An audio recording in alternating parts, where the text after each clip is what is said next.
Hello friends!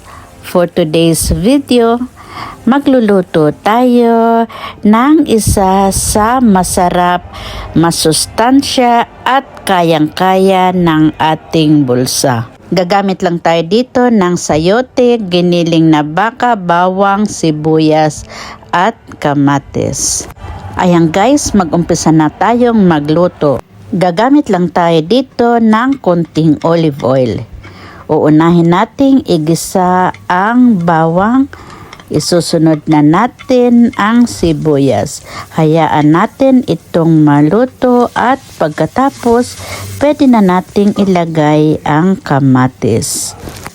Kapag nakita na natin nagisang-gisa na ang mga ito, ilalagay na natin ang giniling na baka. Habang ginigisa natin ito, lalagyan natin ito ng paminta. Isusunod na din natin ang kunting soy sauce. Huwag natin itong lalagyan ng tubig, hayaan lang natin ito ng magisa ng mabuti. Kapag nakita na natin na luto na ang ating giniling, pwede na nating ilagay ang ating sayote.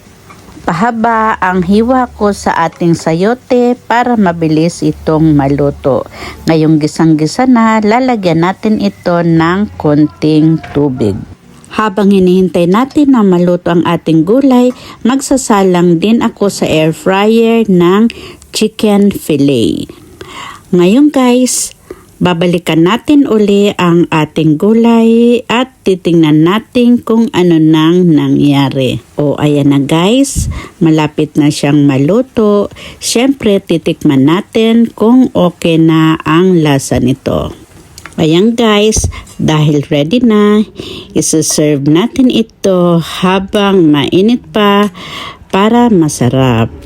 O paano guys, kung nagustuhan nyo ang aking video, paki-comment naman, share, at see you in my next video. Thank you so much.